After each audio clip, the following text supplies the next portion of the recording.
Bienvenidos al único canal en español dedicado a la dinastía y época Tudor. Hoy les traigo la biografía actualizada de Jane Seymour. Ella fue reina de Inglaterra como tercera esposa del rey Enrique VIII desde su matrimonio el 30 de mayo de 1536 hasta su muerte al año siguiente. Jane se convirtió en reina tras la ejecución de la segunda esposa de Enrique, quien fue acusada por este último de adulterio después de no poder producir el heredero varón que él tan desesperadamente deseaba. Jane, sin embargo, murió por complicaciones postnatales menos de 2 semanas después del nacimiento de su único hijo, el futuro rey Eduardo VI. Ella fue la única esposa de Enrique que recibió el funeral de una reina, y más tarde el propio rey fue enterrado junto a sus restos en la capilla de San Jorge, en el castillo de Windsor. Esta es la tercera parte de la serie dedicada a las 6 reinas de Enrique VIII.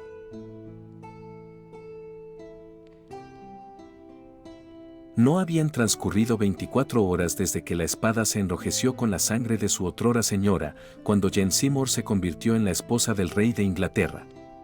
Y recordemos que un matrimonio real no podría haberse celebrado sin una preparación previa, que debe haber tenido lugar simultáneamente con los desgarradores acontecimientos de las últimas y agonizantes horas de Ana Bolena. Las tartas de boda debían estar cociéndose, preparándose la cena de bodas, preparándose los vestidos de boda, mientras la sangre vital aún corría caliente por las venas de la víctima, cuyo lugar iba a quedar vacante por una muerte violenta. La imagen es bastante repulsiva, pero se vuelve 10 veces más aborrecible cuando la mujer que causó toda la tragedia, o al menos sustituyó a su señora en los afectos del rey, ha estado tradicionalmente cargada de elogios. Después de toda la tormenta y el drama de los 2 primeros matrimonios del segundo rey Tudor, su tercer enlace con Jane Seymour parece casi sereno. Después de un esfuerzo prolongado por divorciarse de su primera esposa, y una ruptura definitiva y de gran alcance con la Iglesia Católica para casarse con su segunda esposa, Enrique sintió que merecía sentar cabeza y finalmente tener un heredero varón. Él también pudo haber sentido que se le acababa el tiempo para tener un hijo. A principios de 1536, probablemente incluso antes de la muerte de su primera esposa, Enrique había centrado su atención en una de las damas de honor de Ana Bolena, Jane Seymour. Catalina de Aragón había muerto en enero de 1536, y Enrique y Thomas Cromwell comenzaron un complot concertado para destruir a Ana Bolena debido a su incapacidad de tener un hijo varón. En mayo de 1536, este complot culminó con el arresto de Ana, su juicio y su ejecución el 19 de mayo. Y 11 días después, Enrique se casó con Jane Seymour en el Palacio de Whitehall. Jane fue declarada reina consorte el 4 de junio, pero nunca fue coronada debido a la plaga y también porque al parecer su esposo quería asegurarse primero que ella cumpliera con su cometido y le diera el varón que él tanto deseaba. En un increíble giro del destino, la mujer que había llegado a la corte como dama de honor de 2 de las reinas de Enrique, ahora estaba a punto de convertirse ella misma en reina. Hay mucho debate en torno a si Jane Seymour era simplemente un peón político que su poderosa familia maniobró para colocarlo en posición cuando Ana Bolena no pudo proporcionarle al rey un heredero varón, o si en realidad ella era tan ambiciosa como lo había sido Ana y voluntariamente buscó reemplazarla, seduciendo a Enrique con su fachada exterior de modestia y virtud. Ciertamente, el pueblo de Inglaterra en ese momento consideró indecoroso que el rey se casara tan pronto después de la trágica decapitación de Ana Bolena.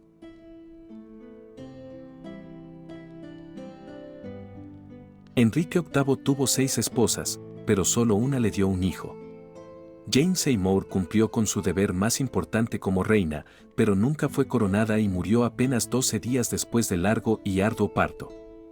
Ella fue la tercera esposa de Enrique, y parece que nunca causó mucha impresión en nadie excepto en el rey. Su actitud mansa y circunspecta contrastaba claramente con la de la segunda esposa de Enrique, la mordaz Ana Bolena.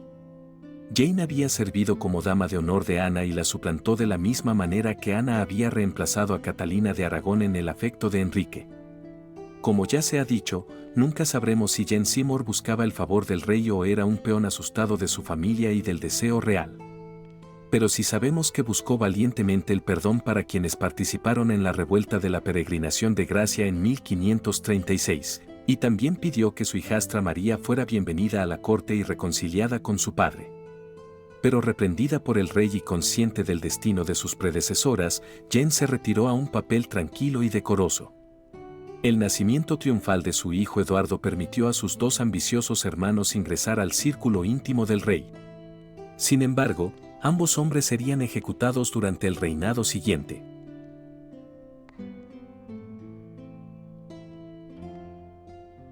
Todas las genealogías coinciden en nombrar a Jane como la mayor de la numerosa familia de Sir John Seymour. Como tal, no podría haber sido más joven que Ana Bolena, que era mucho mayor de lo que generalmente se afirma. Jane era la mayor de los 8 hijos de Sir John Seymour, de Woolfall, Wiltshire, y de la esposa de este, Margaret Wentworth, hija de Sir John Wentworth, de Netolstead, en Suffolk. Los Seymour eran una familia de nobleza rural que, como la mayoría de los poseedores de derechos señoriales, remontaba su ascendencia a un origen normando. Uno o dos habían sido nombrados caballeros en las guerras de Francia, pero sus nombres nunca habían emergido de las listas de visitas del Heraldo para convertirse en celebridades históricas. Aumentaron sus fronteras mediante afortunadas alianzas con herederas, y el cabeza de familia se casó con una rama colateral de la línea señorial de Beauchamp. Después de ese evento, se citan 2 casos en los que varios Seymour sirvieron como alguaciles de Wiltshire.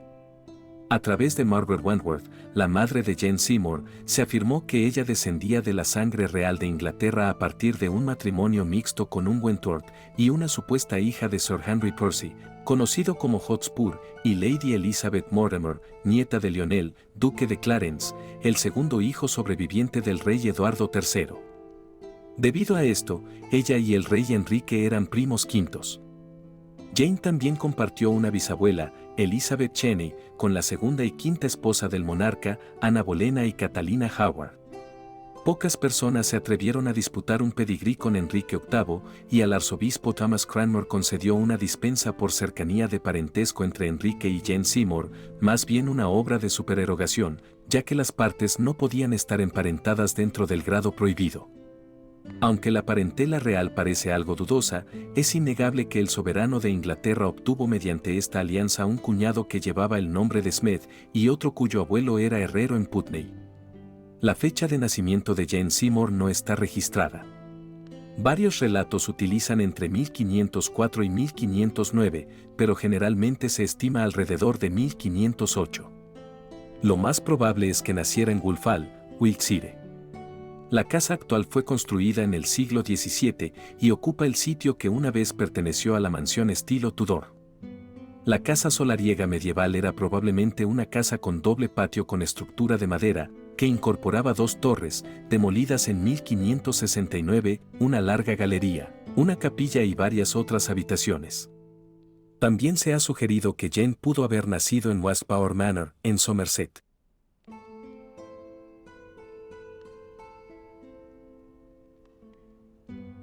El padre de Jane, Sir John Seymour, había servido en la campaña de Tournai de 1513 y acompañó al rey al campo del Paño de Oro en 1520. Fue nombrado caballero del cuerpo y más tarde caballero de la alcoba del rey. Ambos puestos eran muy deseables porque permitían el acceso personal al monarca. Los cortesanos siempre estaban desesperados por ganarse la atención real, aunque fuera por un breve momento. Sir John pudo conseguir nombramientos en la corte para su familia, y veremos pronto que, de sus 8 hijos, 3 alcanzarían prominencia histórica. El ascenso de los Seymour a la prominencia en la corte de Enrique reflejó el de los Bolena antes que ellos. Era el camino buscado por todas las familias inglesas con un pedigrí menor o un hijo inteligente. Pero ganarse el favor del rey era bastante diferente a mantenerlo, y los Seymour demostraron ser mucho más hábiles en esto último.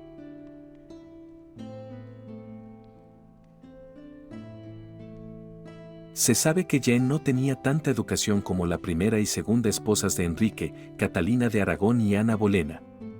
Ella sabía leer y escribir un poco, pero era mucho mejor en la costura y en las tareas del hogar, que en esa época se consideraban mucho más necesarias para las mujeres. Según los informes, su costura era hermosa y elaborada. Parte de ella sobrevivió hasta 1652, cuando se registra que fue entregada a la familia Seymour. Después de su muerte, se observó que su entonces viudo se había convertido en un bordador entusiasta. Lo que Jane habría aprendido eran las habilidades requeridas de una dama que esperaría casarse con un hombre de su propia clase y administrar una finca en el campo, supervisando una casa numerosa de personal de interior y de los trabajadores de mayor rango de la propiedad, como el mayordomo o el alguacil. Este tipo de educación incluía contabilidad, algo de derecho, buena cocina, administración de una lechería, costura de todo tipo, el uso de hierbas con fines medicinales y los principios de su religión. También se habrían incluido la caza y la venta ambulante, el baile y el toque de instrumentos musicales. Cuando Jane tenía unos 7 años, su hermano mayor superviviente, Edward, comenzó su carrera en la corte, primero con un puesto en la casa de la princesa María, hija de Enrique VII, que se casó en 1514 con Luis XII de Francia. Se sabe que Edward fue con su séquito a Francia y permaneció allí hasta el regreso de la viuda María, al año siguiente. Fue nombrado caballero en 1523, después del servicio militar, y luego ingresó a la gran casa que Enrique VIII estableció para su hijo ilegítimo, Henry Fitzroy, duque de Richmond.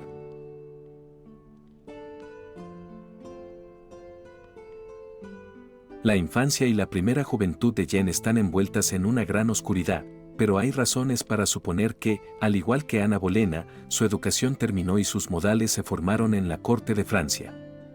Su retrato en el Louvre, como dama de honor francesa, ha dado lugar a esta idea.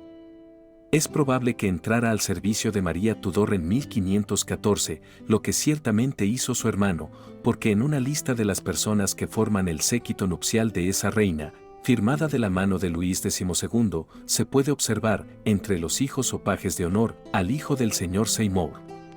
Este debe haber sido el hermano de Jane, Edward, más tarde conocido como el protector Somerset. Sin embargo, Edward era más joven que Jane, y es muy posible que ella también tuviera un nombramiento, aunque no de tanta importancia como el de Ana Bolena, que era nieta del duque de Norfolk y estaba asociada con 2 de las parientes del soberano. Jane no podía jactarse de tener conexiones tan altas como estas y, tal vez debido a su nacimiento comparativamente inferior, no despertaba los celos del monarca francés como las damas de mayor edad. Es posible que Jane Seymour fuera ascendida al puesto de dama de honor en Francia, tras el despido de las demás damas.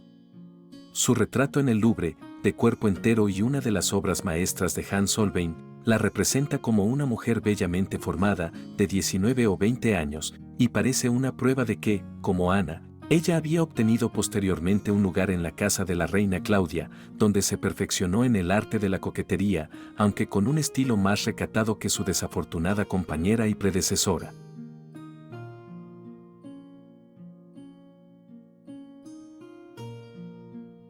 Jane superó la edad habitual para contraer matrimonio en una dama de la época, desde finales de la adolescencia hasta principios de los 20.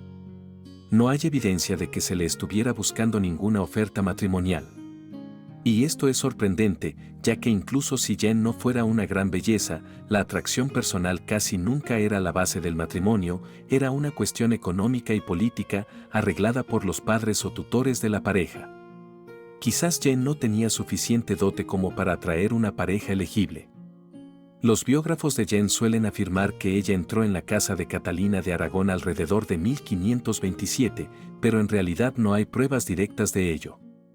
Su madre, aunque nunca fue una dama de honor habitual, asistió a la reina en importantes ocasiones estatales y es posible que le haya presentado a su hija a Catalina. Asimismo, es posible que otros familiares hayan solicitado un lugar para ella. En particular, Sir Francis Bryan, su primo medio segundo. Sir Francis ciertamente apoyó la carrera de Jane más tarde.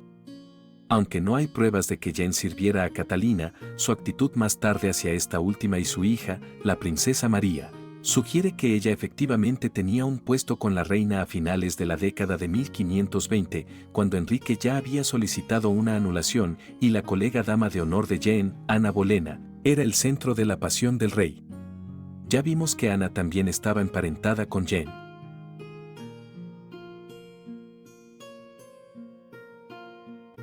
En 1531, Catalina fue exiliada. Se desconoce si Jane acompañó a su señora a Demur, la casa en Hertfordshire a la que fue enviada. Elizabeth Norton, la biógrafa más reciente de Jane, cree que ella formaba parte del séquito de la reina Catalina, mientras que Alison Weir sugiere que Jane se unió al creciente séquito de Ana Bolena. En cualquier caso, no hay información definitiva sobre el paradero de Jane en estos años. El 1 de enero de 1534, Enrique VIII hizo sus habituales regalos de Año Nuevo. Y una de las destinatarias fue la señorita Seymour. Alison Weir sostiene que se trataba de Jane, mientras que Elizabeth Norton cree que la dama pudo haber sido la cuñada de Jane, Anne Stanhope, esposa de Edward Seymour. Sin embargo, como Edward había sido nombrado caballero, es menos probable, aunque no imposible, que a su esposa se la llamara señora en lugar de dama. Además, no es seguro que Edward Seymour se hubiera casado con Anne Stanhope ya en 1533.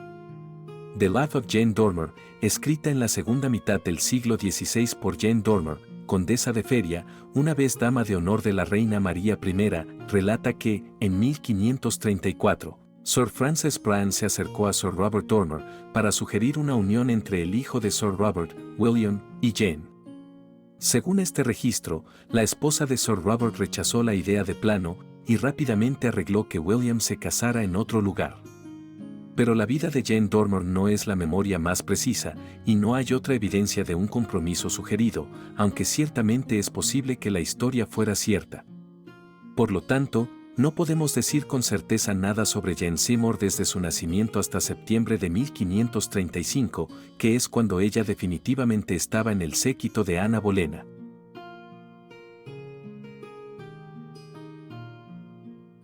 Durante ese mes, Enrique y la reina Ana visitaron Wolf Hall como parte de su viaje de verano.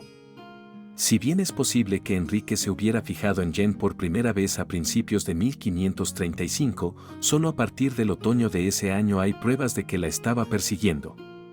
La corte regresó a Londres y las atenciones del rey hacia Jane se volvieron tan marcadas que muchos observadores, incluido el embajador imperial, Eustace Chapuis, pensaron que Jane podría eclipsar a Ana en el favor real.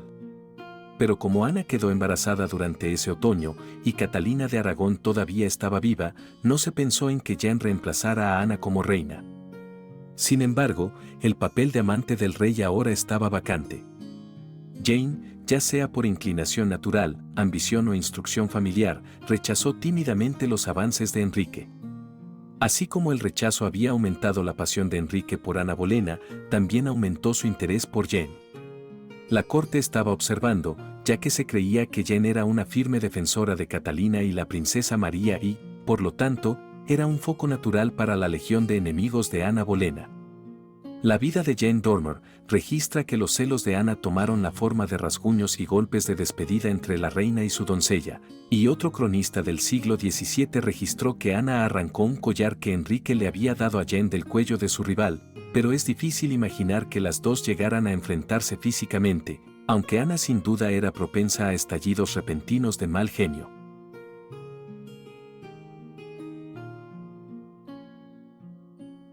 Muchos historiadores han argumentado que el otoño de 1535 o comienzos del año siguiente fue el inicio del enamoramiento de Enrique, pero esto era poco probable. Ana Bolena no estaba completamente en desgracia todavía, ya que volvió a quedar embarazada, aunque sufriría un aborto espontáneo en enero. Y por este tiempo los coqueteos de Enrique se limitaron a la prima de Ana, Madge Shelton. Quizás Jane Seymour estaba en los pensamientos del rey, pero él no hizo nada durante varios meses. Sin embargo, en febrero de 1536, los embajadores extranjeros comenzaron a informar sobre rumores sobre el romance del rey con Jane. Especularon sobre sus posibilidades de convertirse en reina. Se informó que Enrique envió regalos a Jane después de que la reina abortara un feto masculino cuando tenía solo 3 meses y medio. Podría ser que el rey estaba empezando a creer que su segunda esposa, por la cual había roto vínculos con Roma y cambiado el curso de la religión en Inglaterra para casarse, ¿no podría proporcionarle el heredero que tanto deseaba? Es posible que la mirada de Enrique se dirigiera ahora más seriamente a Jane con la idea de cortejarla para convertirla en su tercera esposa. En abril de ese año, el rey envió a Jane una bolsa de dinero y una carta. Los informes de la época sugieren que ella rechazó la carta y el bolso y, en cambio, cayó de rodillas suplicando al mensajero que le dijera al rey que era doncella de buena cuna, hija de buenos y honorables padres, sin culpa ni reproche de ninguna especie, no había tesoro en este mundo que ella valorase tanto como su honor, y por ningún motivo lo perdería, aunque ella muriera 1000 muertes. Que, si el rey deseaba hacerle un regalo de dinero, ella le pedía que lo reservara para el tiempo en que Dios quisiera enviarle algún matrimonio ventajoso.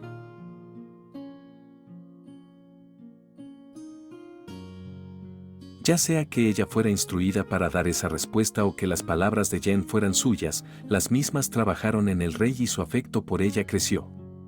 Enrique prometió mantener la virtud de Jane y juró que solo la cortejaría si estaba presente un miembro de su familia.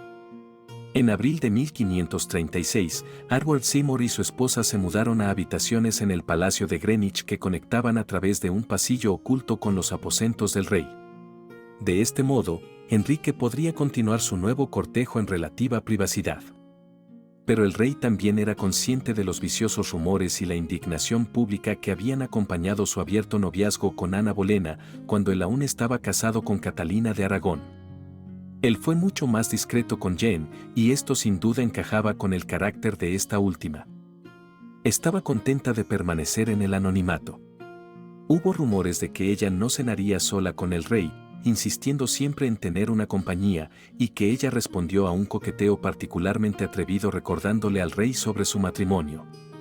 Pero Enrique no necesitaba que le recordaran su segundo matrimonio. Él mismo se había convertido en una amarga decepción para él. Estaba decidido a deshacerse de Ana Bolena. Y la presencia de Jane fue simplemente otro impulso para la acción.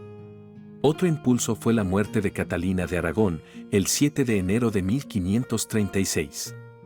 Toda Europa, y la mayoría de los ingleses, la habían considerado la esposa legítima del rey y a Ana simplemente su concubina. Y cuando el 29 de enero Ana abortó un hijo, el rey declaró siniestramente que no tendría más hijos con ella.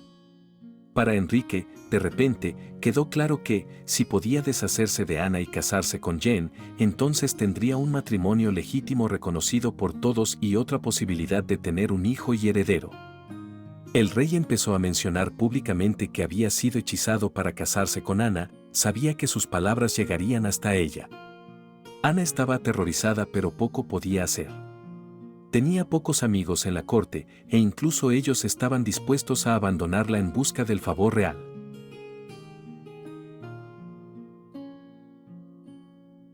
La creciente pasión de Enrique por Jane pronto despertó sospechas en la mente de la reina Ana. Se dice que un día su atención fue atraída por una joya que Jane Seymour llevaba alrededor de su cuello y expresó el deseo de mirarla. Jane vaciló y retrocedió, y la reina, notando su vacilación, se lo arrebató violentamente, tan violentamente que se lastimó la mano, y descubrió que la joya era un colgante que contenía el retrato del rey, que, como ella supuso con toda certeza, había sido presentado por él mismo a su justa rival. Jane Seymour había avanzado mucho en el mismo camino serpenteante que llevó a la propia Ana al trono, antes de atreverse a aceptar el retrato de su soberano enamorado, y estaba muy segura de que debía haber tenido éxito en sus ambiciosas ideas antes de atreverse a llevar semejante muestra de amor en presencia de la reina. Ana no estaba de humor para soportar sus errores con paciencia, pero la influencia de Jane Seymour estaba en ascenso, la de ella en declive, su ira era inútil. Jane mantuvo su posición triunfalmente. Una de las cartas de amor del rey a su nueva favorita parece haber sido escrita mientras la reina caída esperaba su destino en prisión. Mi querida amiga y señora, el portador de estas pocas líneas de tu enteramente devoto servidor entregará en tus hermosas manos una muestra de mi verdadero afecto por ti, con la esperanza de que la conserves para siempre en tu sincero amor por mí. Anunciarte que hay una balada hecha últimamente de gran burla contra nosotros, que, si sale al extranjero y es vista por usted, le ruego que no le preste ninguna atención. En este momento no estoy informado quién es el autor de este escrito maligno, pero si es encontrado fuera, será severamente castigado por ello. Para las cosas que os faltaban, he querido que mi señor os las suministre tan pronto como pueda comprarlas. Así, esperando recibiros pronto en estos brazos, termino por el momento, tu amoroso servidor y soberano, Enrique.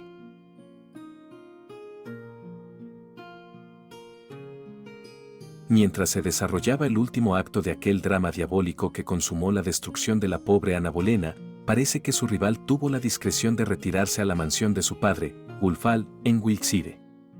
Allí los preparativos para su unión con el rey avanzaban con suficiente actividad como para permitir que su matrimonio real tuviera lugar al día siguiente de que el verdugo hubiera dejado viudo al entonces esposo de la reina caída. El propio Enrique permaneció en las proximidades de la metrópoli, a la espera de la realización de aquel acontecimiento. El Parque Richmond y el Bosque Pin son nombrados por la tradición como el lugar donde esperó el anuncio de la muerte de su esposa. El Parque Richmond tiene sin duda el mejor reclamo, porque el lugar señalado es un promontorio de la parte más alta del acantilado o cresta que domina el valle del Támesis, llamado Richmond Hill. Aproximadamente a un cuarto de milla a la izquierda de la ciudad se ofrece una amplia vista hacia el oeste. Los restos del roble bajo el cual se encontraba Enrique VIII se encuentran ahora encerrados en los terrenos actualmente ocupados por Lord John Russell. Enrique, en este lugar, estaba una hora más cerca de Wiltshire que si hubiera partido de la torre de Casa de Preset, cerca de East Ham. Ya he relatado el proceso judicial y ejecución de Ana Bolena en la biografía de dicho personaje. Baste decir aquí que, en la mañana del 19 de mayo, Enrique, vestido para la caza, rodeado de sus cazadores y perros de caza, estaba de pie bajo el enorme roble, esperando sin aliento las señales de disparo de cañón de la torre que anunciaría que la espada había caído sobre el cuello de su una vez completamente amada segunda esposa. Por fin, cuando el brillante sol de verano se elevó hacia su meridiano, el sonido sombrío del arma mortal retumbó a lo largo de las curvas del Támesis. Enrique se sobresaltó con una alegría feroz. La caza de ese día se inclinó hacia el oeste, ya sea que el ciervo la condujera en esa dirección o no. La tradición de Richmond añade que el rey también fue informado de la ejecución mediante una señal de una bandera izada en la aguja de la antigua San Pablo, que se veía a través de un claro del parque hacia el este.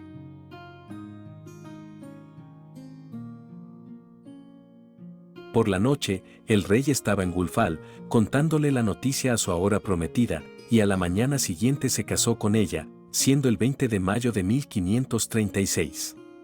Se afirma comúnmente que el rey vestía de blanco de luto el día después de la ejecución de Ana Bolena. Y él ciertamente vestía de blanco, pero no como luto, sino porque ese día se casaba con la rival de Ana. Wulfall, el escenario de estas nupcias reales, se encontraba a poca distancia del Parque Tottenham, en Wiltshire. Ya dijimos que de la antigua residencia hoy quedan algunos restos, entre los que se encuentra la cocina, donde la tradición dice que se cocinaba una notable cena de boda real. También se conserva intacto un edificio separado, en el que se servía dicha cena, y en la habitación se cubrió, en esta ocasión, con un tapiz. En el siglo pasado había ganchos de los que colgaban pequeños trozos de tapiz. La gente del barrio mostró estos jirones como prueba del uso honorable que se le había dado a la casa. Entre Wulfall y Tottenham había una noble avenida bordeada de altos árboles, por la que paseaban los novios reales. Fue en el siglo XVII conocido con el nombre de Paseo del Rey Harry. Varios miembros favoritos del obsequioso consejo privado del rey estuvieron presentes en la boda, por lo que la autenticidad de su fecha está fuera de toda duda. Entre otros, estaba Sir John Russell, posteriormente conde de Bedford, quien, habiendo estado en Tottenham, la iglesia parroquial, con la pareja real, expresó su opinión. Que el rey era la persona más buena allí, y que la reina Jane, más rica estaba vestida y más bella parecía. Por el contrario, cuanto mejor vestía Ana Bolena, ésta peor se veía. Pero esa reina Jane era la más bella de todas las esposas de Enrique, aunque tanto Ana Bolena como la reina Catalina en su juventud no eran fácilmente comparables.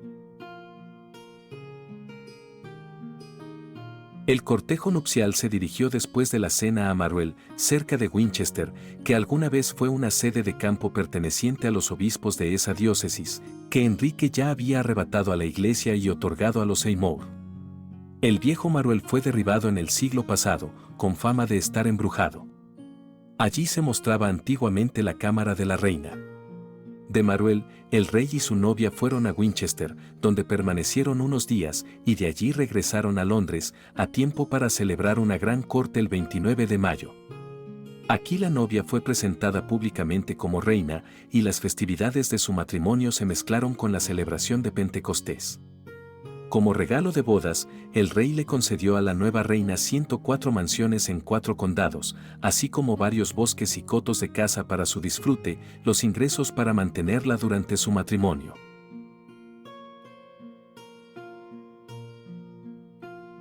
Las descripciones de Jane no dan una opinión especialmente favorable sobre su apariencia. Era rubia a la moda, pero muy pálida, sin las mejillas sonrojadas que tanto admiraban los hombres en esos tiempos. Un observador pensó que Jane se veía realzada por elaborados vestidos reales y joyas, y que cuando vestía todos sus atributos eclipsaba a sus 2 predecesoras. Si bien Chapuis no creía que ella fuera ingeniosa, pensaba que probablemente tenía un buen entendimiento. Enrique bien podría haberse cansado del ingenio de su segunda mujer, y después de 10 años de la lengua ingeniosa de Ana y la capacidad de Catalina de Aragón para combatirlo. A menudo se cita a Chapuis diciendo de Jane que esperaba que no se escondiera un escorpión debajo de la miel, pero, si se lee su carta en su conjunto, es evidente que la frase no se aplica en absoluto a ella, sino a su esperanza de que Thomas Cromwell no estaba halagándolo acerca de una renovación de la alianza imperial. El diplomático se refería a Jane como gentil y amable en cartas privadas, y ciertamente ella estaba dispuesta a usar su influencia con Enrique para promover la causa de la princesa María, incluso hasta el punto de que el rey la reprendiera por no concentrarse en su propia y eventual descendencia. Jane fue muy elogiada por su naturaleza amable y pacífica, siendo llamada la dama más gentil que jamás haya conocido, por John Russell, y la pacificadora por el embajador imperial, quien se refirió a ella como Jane Samuel en sus cartas, elogiando sus esfuerzos de pacificación en la corte. Según Chapuis, la nueva reina era de estatura media y muy pálida. También dijo que ella no era de mucha belleza, pero Russell dijo que era la más bella de todas las esposas del rey. Polidoro Virgilio comentó que era una mujer con el mayor encanto tanto en carácter como en apariencia.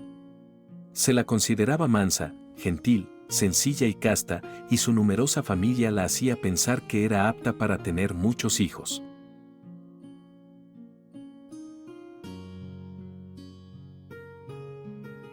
Nunca se le concedió la fastuosa coronación de la que había disfrutado Ana Bolena. Era verano y las plagas menores arrasaban Londres. El rey dijo que debía esperar hasta la primavera para ser coronada. También es posible, y se rumoreaba, que Enrique no tuviera intención de coronar a Jane hasta que ella hubiera demostrado su valía y hubiera tenido un hijo. Si ella resultaba estéril, él podría anular su matrimonio con suerte y poca fanfarria. Había pasado casi una década desde que comenzara el gran asunto del rey, y Enrique todavía no tenía un heredero legítimo. Y para colmo de males, el 20 de julio de 1536 recibió la devastadora noticia de que su único hijo ilegítimo, Henry Fitzroy, duque de Richmond, había muerto a la edad de 17 años. Siempre había existido la posibilidad de que Henry Fitzroy pudiera haberlo sucedido, pero ahora Enrique se quedó con solo 2 hijas, ambas declaradas ilegítimas. Es seguro que, si Jane Seymour no hubiera tenido un hijo, ella habría sido rápidamente descartada. Después de todo, el afecto personal no podría superar jamás la necesidad política.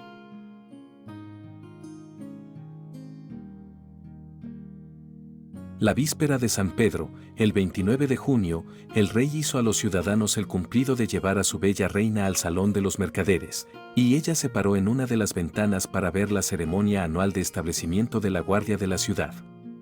El canciller Thomas Audley, cuando el parlamento se reunió unos días después, introdujo el tema del nuevo matrimonio del rey en un discurso tan tedioso que los secretarios que escribían los diarios parlamentarios abandonaron su transcripción en desesperación.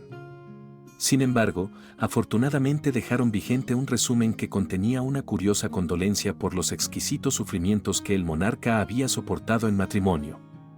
«Recordáis bien», declamó patéticamente el canciller Rowley, «las grandes ansiedades y perturbaciones que sufrió este invencible soberano a causa de su primer matrimonio ilícito, por lo que todos deberían tener en cuenta los peligros a los que se enfrentaba cuando contrajo su segundo matrimonio, y que desde entonces la señora Ana y sus cómplices han sido justamente declarados culpables de alta traición, y han recibido la debida recompensa por ello». ¿A qué hombre de mediana edad no le disuadiría esto de casarse por tercera vez? Sin embargo, nuestro excelentísimo príncipe vuelve a intentar contraer matrimonio y, a petición humilde de la nobleza, ha tomado esta vez una esposa, cuya edad y excelente forma prometen descendencia. El canciller dijo que el rey tenía dos objetivos a la vista al convocar un parlamento: declarar heredero aparente y derogar la ley a favor de la sucesión de la descendencia de Ana Bolena. Posteriormente, la corona recayó en los hijos de la reina Jane, ya fueran hombres o mujeres. Después de extenderse sobre todos los sacrificios que Enrique había soportado por el bien de su pueblo, el canciller Thomas Audley concluyó proponiendo que los lores oraran por los herederos de la corona mediante este matrimonio, y envió a los comunes a elegir un portavoz.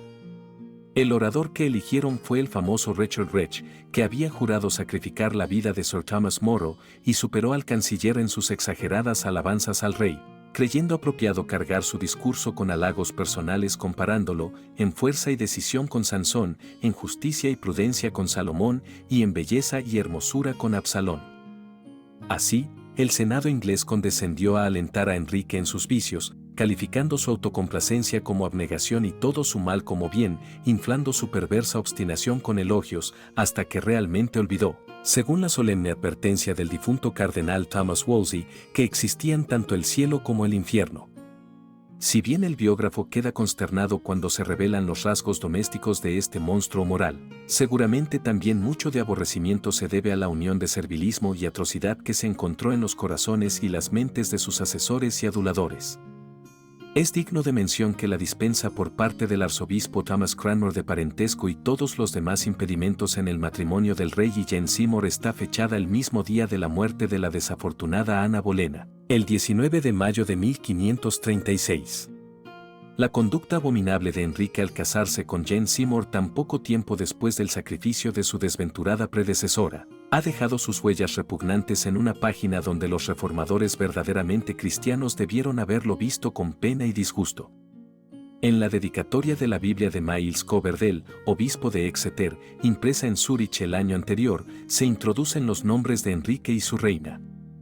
Pero como Ana Bolena fue destruida entre la impresión y la publicación de dicha obra, se intentó acomodar la dedicación al capricho de las pasiones de Enrique imprimiendo una J, de Jane, sobre las letras que componían el nombre de la desafortunada Ana.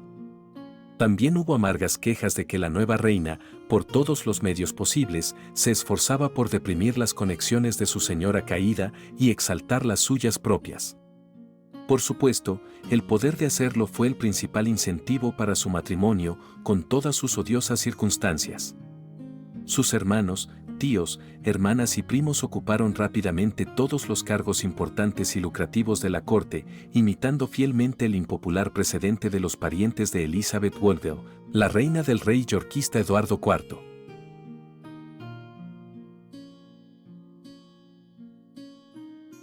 Ya vimos que Jane hizo su primera aparición formal como reina el 4 de junio de 1536 y su servidumbre prestó juramento ese día de verano.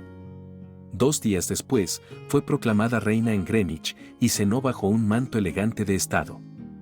Durante todo el verano, ella y su marido se comportaron como una pareja en luna de miel, con fiestas y festivales. El 15 de junio, cabalgó junto a Enrique hasta la abadía de Westminster, como parte de la ceremonia que rodeó la apertura del Parlamento. La cola de su vestido fue llevada por la propia sobrina del rey, Lady Margaret Douglas. Jane también recibió las habituales visitas de embajadores, entre ellos el embajador imperial, Chapuis. Durante los primeros meses de su mandato como reina, ella intentó persuadir a Enrique para que se reconciliara con su hija mayor, la princesa María. Su muy publicitada simpatía por la difunta reina Catalina y la hija de esta última, le demostró ser compasiva y la convirtió en una figura popular entre la gente común y la mayoría de los cortesanos. En la correspondencia que siguió entre padre e hija, unos 20 días después del matrimonio de Jane Seymour, la princesa la menciona con frecuencia como su madre más natural. La reina la felicita por su matrimonio con el rey, rezando a Dios que les envíe un príncipe. Estas cartas fueron dictadas principalmente por Thomas Cromwell, cuyo hijo Gregory se casó más tarde con Elizabeth, hermana de la nueva reina. María ciertamente consideraba a Jane Seymour como su amiga. Sin embargo, fueron tan crueles los términos en que la princesa fue devuelta a la presencia de su padre, que su majestad no se había aventurado muy lejos en su intercesión entre ellos. De una de las cartas anteriores de María, es evidente que ella había conocido a Jane Seymour antes de su matrimonio y que esta última la había tratado amablemente.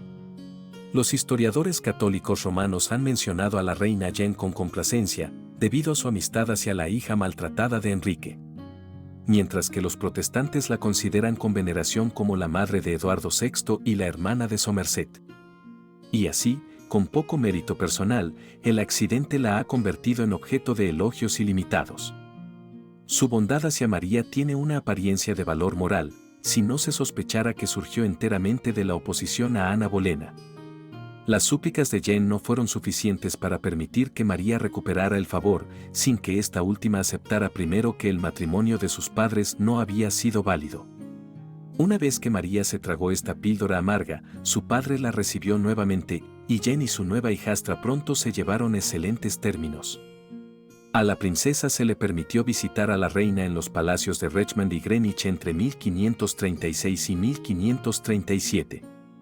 Si bien no pudo restaurar a María en la línea de sucesión, Jane pudo reconciliarla con su padre.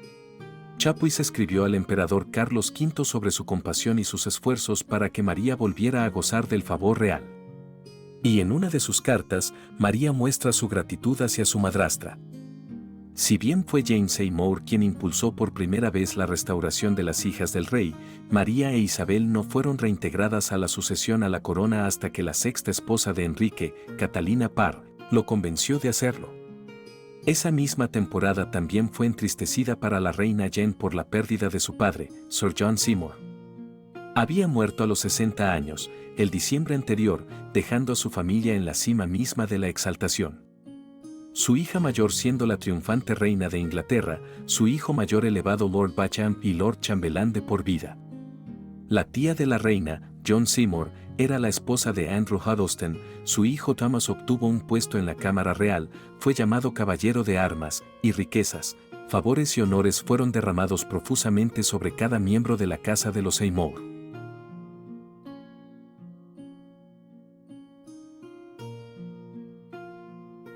Pronto se aprobó una nueva ley de sucesión en el Parlamento, nombrando a los hijos de Jane, o a los de cualquier esposa posterior que el rey pudiera tener, como sus herederos. Si bien Jane se sintió satisfecha por esto, también subrayó su función principal, la de tener un hijo varón. Ya sabemos que Jane soportó su inusitada carga de dignidad como reina con silenciosa placidez. Ya sea por prudencia instintiva o por taciturnidad natural, ella ciertamente ejemplificó el sabio proverbio de que, lo menos dicho es lo más pronto reparado, porque pasó 18 meses de vida real sin pronunciar una frase lo suficientemente significativa como para que fuera registrada. De este modo, evitó hacerse enemigos mediante salidas de ingenio y réplicas a las que tan a menudo se permitía su imprudente predecesora. De hecho, en general se consideraba que Jane Seymour deliberadamente dirigió su rumbo de modo que sus modales parecieran diametralmente opuestos a los de la reina Ana. En cuanto a sus acciones, estas fueron completamente pasivas y dependientes de la voluntad del rey. El único acto de la vida real de Jane Seymour del que se ha conservado un registro documental es una orden al guarda del parque en Havering-atte-Bower para que entregue a los caballeros de la capilla de su amado señor soberano 2 venados de temporada alta. Por este ejercicio tan insignificante del poder y privilegios de una reina de Inglaterra, ella nombra la autorización y el sello del rey como su autoridad, como si los suyos propios fueran insuficientes. Y es que el terror del hacha parece haber mantenido incluso a esta reina favorecida en el estado de sumisión más humillante durante el breve periodo de su esclavitud con el cetro. En consonancia con esta suposición de sumisión, que en todo contrastaba con su predecesora, Jane Seymour adoptó como lema, Bound to serve and obey, obligada a obedecer y servir. Una de sus copas de oro, engastada con diamantes y perlas, estuvo entre los platos de Carlos I, hasta que este rey la vendió en su apuro. La pieza se describe como adornada con una H y una J, tejidas juntas, y la heráldica de Jane sostenida por 2 niños. Algunas huellas de su estancia en la torre se encuentran en una lista de los muebles de Enrique VIII, ya que entre los accesorios de una habitación llamada Estudio Inferior, se enumera una caja que contiene un escrito que toca la unión de la reina Jane, asimismo un par de biombos de seda, para sujetar contra el fuego. ¿Quién podría haber imaginado que la sombría fortaleza alguna vez contuviera algo tan en consonancia con el gusto moderno como un par de biombos? Pero muchos de los lujos y elegancias que se supone pertenecen únicamente a la era moderna están indicados en las listas de guardarropa, inventarios y gastos privados de personajes reales que pertenecieron a un periodo anterior al de Jane Seymour y Enrique VIII. Lo más notable de los procedimientos de esta reina hasta ahora fue que cruzó el helado Támesis hasta el Palacio de Greenwich en el severo enero de 1537, a caballo, con el rey, asistidos ambos por toda su corte. En el verano, ella fue con él de viaje a Canterbury, y en el monasterio de San Agustín fue recibida muy honorablemente por Thomas Goldwell, prior de Christchurch. Desde allí, el rey y la reina fueron a Dover para ver el muelle. Jane Seymour, como muchas otras personas que surgieron repentinamente en el mundo, estableció reglas muy rigurosas con respecto a la etiqueta de vestimenta en su corte. Se esperaba que las damas de honor llevaran cinturones de perlas muy costosos y, si no estaban muy engastados, no debían aparecer en su presencia real. El número de perlas necesarias era más de 120, ya que Lady Val envió ese número a Anne Bassett, una de sus hijas, que era dama de honor de la nueva reina. Pero el cinturón no era lo suficientemente rico, las perlas eran muy pocas, por lo que la joven dama no pudo exhibirlas ante la reina. Como las dos ex esposas del rey, aunque luego repudiada una y decapitada la otra, habían recibido el honor de espléndidas coronaciones, él, por supuesto, deseaba distinguir así a su muy querida Jane Seymour. De esto hay plena evidencia en los despachos de Richard Reich y de William Paget al resto del consejo privado, que permanecen en Westminster. Encontramos al rey una tarde en la cámara de la reina, listo para lavarse y sentarse a cenar con ella. Y después de la cena, su gracia regresó a su habitación, e inmediatamente me llamó, diciendo que él había digerido y resuelto en su pecho el contenido de su última carta, y al percibir cómo la peste había reinado en Westminster y en la propia abadía, se quedó indeciso sobre si sería mejor posponer el momento de la coronación de la reina.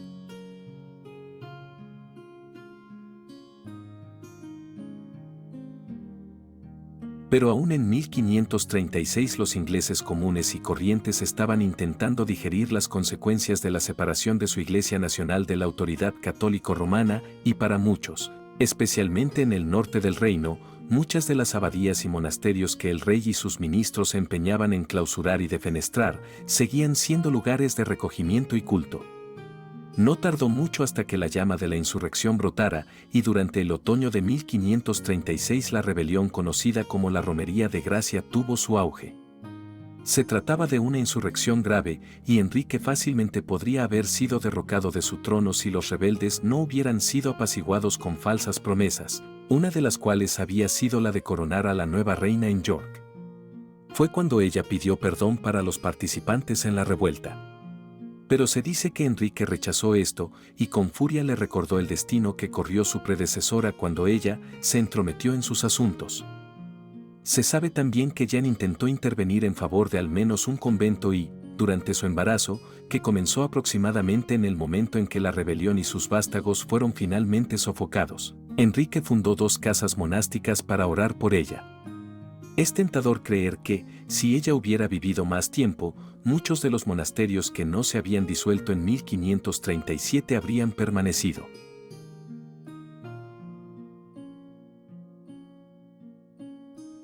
Una fuente no contemporánea conjetura que pudo haber estado embarazada y haber sufrido un aborto espontáneo en la Navidad de 1536. Pero la coronación de la reina, así retrasada por la pestilencia y la revuelta, se vio aún más postergada por su condición esperanzadora, que prometía al heredero al trono tan deseado. En enero de 1537, Jane concibió finalmente. Durante su embarazo, desarrolló un antojo de codornices, las cuales fueron rápidamente suministradas por Lady Lau, que estaba ansiosa por ganarse el favor real para colocar a una de sus hijas en el séquito de Jane. El cronista London Edward Hall registró el regocijo público ante la noticia del embarazo de la reina. El 27 de mayo de 1537, domingo de la Trinidad, se cantó un Te Deum en la Catedral de San Pablo para celebrar la alegría por la vivificación de su hijo, mi señor canciller, el señor del sello privado, y estando entonces presentes varios otros señores y obispos, estando allí el alcalde y regidores con los mejores gremios de la ciudad con sus libreas, todos dando alabanzas a Dios de alegría por ello. Por su parte, Enrique anunció la gran expectativa al duque de Norfolk mediante una carta autógrafa en la que se percibe alguna alusión a la pérdida del hijo de Ana Bolena, debido al dolor de corazón que ocasionaron los celos de su madre. Y para evitar la posibilidad de que su actual esposa se haga fantasías en su cabeza, considerando que no era más que una mujer, el rey anuncia gentilmente su intención de permanecer cerca de ella con estas palabras muy originales. Aunque ella está en todas las condiciones de esa inclinación amorosa y reverente conformidad que bien puede contentarse, descansar y satisfacerse con cualquier cosa que nosotros consideremos conveniente y determinemos. Sin embargo, considerando que, siendo solo una mujer, ante algún acontecimiento repentino y desagradables rumores que personas tontas o ligeras podrían difundir en nuestra ausencia, especialmente estando tan lejos de ella, que podría llevarse al estómago impresiones que podrían engendrar no poco peligro o disgusto al niño del que ahora está embarazada, Dios no lo quiera, nuestro consejo ha considerado muy necesario que, para evitar tales peligros, no alejemos nuestro viaje de ella más de 60 millas.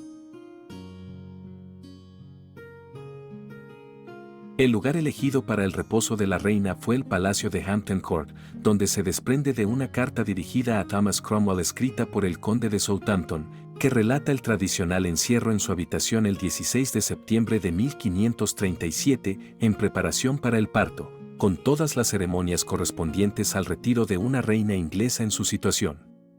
El espléndido salón de banquetes gótico de Hampton Court quedó terminado en ese momento, ya que las iniciales de la reina están entrelazadas con las de su marido entre las decoraciones. Fue un capricho inconveniente de Enrique VIII, cuyo amor era tan evanescente, tejer las iniciales de quien fuera objeto de su pasión temporal por el trabajo duradero en piedra. La moda italiana de incrustar nombres populares en los días festivos en mosaicos de flores, llamados infiorata, había sido el complemento más conveniente, ya que las flores marchitas habrían sido mejores recordatorios de su pasión por Ana Bolena que los nudos de piedra del King's College y en Hampton Court. La conmemoración de su amor por su rival, en los ornamentos arquitectónicos de esta última, sigue siendo igualmente un monumento señalado de la naturaleza transitoria de la felicidad humana. En la entrada de la capilla, a cada lado de la entrada, hay una especie de imagen de piedra de colores que contiene las heráldicas y las iniciales de Enrique a la derecha, y las heráldicas de la reina Jane con unas iniciales y nudos de amor entrelazados. El lema, las heráldicas y otros atributos de Jane Seymour como reina se encuentran entre los archivos del Harrow College. Sobre los escudos está la inscripción obligada a obedecer y servir, en inglés. Sus partidarios eran, en el lado derecho, un unicornio con un collar de rosas alrededor del cuello, alternativamente uno rojo y otro blanco. Parece que el unicornio fue adoptado por ella como emblema de castidad. En el lado izquierdo había un caballo con collar ducal. Su escudo familiar de Seymour está entero, no empalado con las armas reales, adornado con un escudo de la forma ancha habitual. La corona de Inglaterra está sobre el escudo y debajo está escrita la frase, Regina Jane.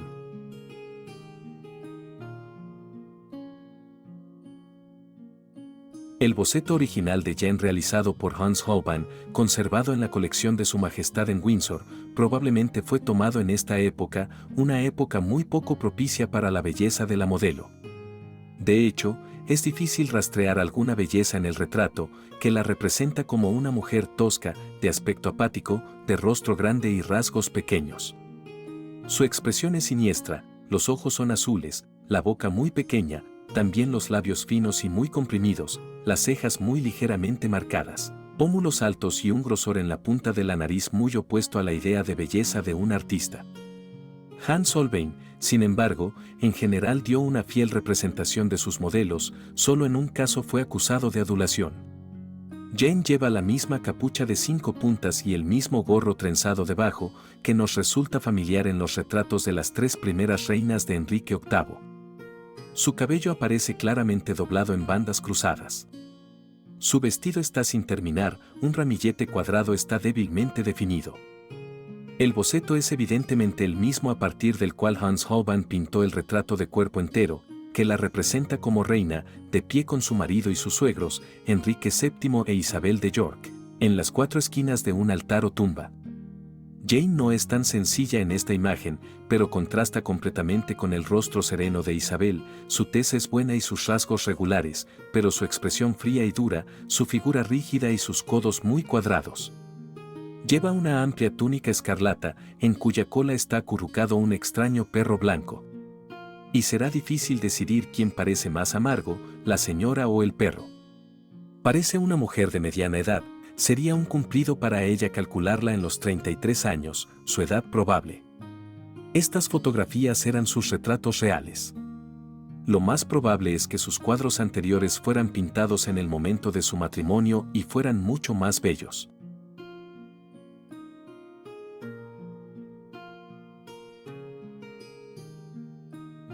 Una etiqueta de estado insalubre después de que Jane fue llevada a su habitación, según la costumbre real, la obligó a encerrarse allí durante todo un mes antes del nacimiento de su hijo, y durante este largo espacio de tiempo la paciente real fue privada de los necesarios beneficios del aire y del ejercicio. Y cuando llegó la hora en que se esperaba que el heredero de Inglaterra viera la luz, no fue de ninguna manera la buena hora por la que tanto se oró en la ceremonia de su retiro. Después de un martirio de sufrimiento, los asistentes de la reina le plantearon a Enrique la pregunta realmente cruel de ¿desearía que su esposa o su hijo se salvaran? Se afirma, y hay que reconocer que el discurso es demasiado característico de Enrique como para dudarlo, que él respondió: El niño, por supuesto, porque se podrían encontrar otras esposas fácilmente. La siguiente balada histórica cuenta, en sus acordes hogareños, la misma historia en una versión destinada a ser elogiosa para el rey, mucho antes de que Sanders la hubiera encarnado en su historia llena de prejuicios, que, en sonoro latín, ha preservado tantos escándalos sobre este rey y sus favoritos. La balada alude a la pérdida del gran barco de Enrique VIII, el Mary Rose, y encarna varias minucias que se habrían olvidado si no hubieran sido casi contemporáneas.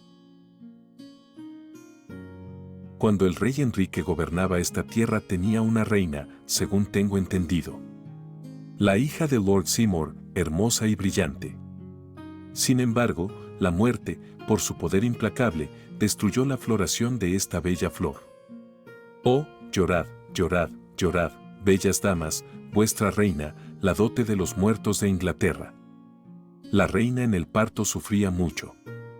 32 horas completas y más, y no hay manera de aliviarla. Como todas sus damas deseaban ver, donde el rey hizo mayor gemido, que nunca lo había hecho su gracia. Entonces, siendo algo más tranquilo en la mente, sus ojos encontraron un sueño agitado. Donde, soñando que había perdido una rosa, enviado que no podía suponer, tenía un barco, de nombre María Rosa, pero, o no, era su Jane real. Estando así perplejo por el dolor y la preocupación, una señora le reparó, y dijo: «Oh rey, muéstranos tu voluntad, la dulce vida de la reina para salvar o derramar». Entonces, como ella no puede salvarse, oh, salva la flor, pero no el árbol. Oh, llorad, llorad, llorad, bellas damas, tu reina, la flor de Inglaterra, está muerta. Otra autoridad afirma que la propia reina rogó a sus asistentes que cuidaran de su bebé con preferencia a ella misma. Jane había pasado el último mes de su embarazo encerrada en sus aposentos de Hampton Court. Las habitaciones de la reina fueron diseñadas para representar un útero y habrían estado colgadas con tapices que cubrían las paredes y ventanas, con solo una ventana abierta para dejar entrar un poco de luz y aire fresco.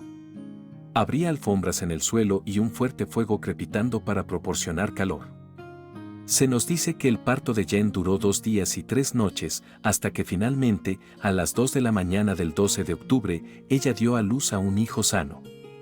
A la edad de 47 años, Enrique VIII finalmente tuvo un hijo y heredero legítimo.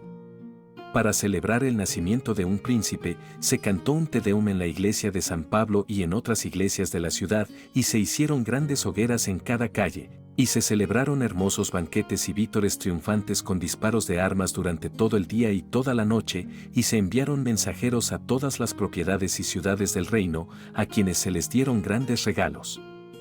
Se declaró expresamente, mediante una notificación circular, que la reina fue felizmente entregada de un príncipe el viernes, 12 de octubre, siendo la vigilia del día de San Eduardo. Y si la hubieran mantenido en un estado de tranquilidad racional, es probable que ella se hubiera recuperado. Pero la embriaguez de alegría en la que se sumergieron el rey y la corte ante la aparición del heredero de Inglaterra, largamente deseado, pareció privarlos de toda consideración sobre las consecuencias, o de lo contrario habrían mantenido lejos el bullicio que acompañaba a la ceremonia de su bautizo. Cuando se revisan todas las circunstancias de esta elaborada ceremonia, no cabe duda de que fue la causa última de la muerte de la reina, ya que tuvo lugar el lunes por la noche después del nacimiento del príncipe. La disposición de la procesión, que comenzó en su misma cámara, no fue lo suficientemente perjudicial para la reina enferma, pero la etiqueta real exigía imperiosamente que ella desempeñara su papel en la escena. Tampoco era probable que una dama privada elevada al rango de reina intentara excusarse de cualquier ceremonia relacionada con su dignidad, por inconveniente que la misma fuera. Era regla que una reina de Inglaterra, cuando bautizaban a su hijo, fuera trasladada de su cama a un jergón estatal, que parece haber cumplido los usos de un sofá en la antigüedad. Estaba decorado en la parte trasera con la corona y las armas de Inglaterra, labradas en hilo de oro, estaba amueblada con 2 almohadas largas y 2 cuadradas, una colcha de césped blanco de 5 varas cuadradas, y una colcha de tela escarlata forrada de armiño. La reina estaba reclinada, apoyada en 4 cojines de damasco carmesí con oro, iba envuelta en un manto redondo de terciopelo carmesí, tapizado de armiño.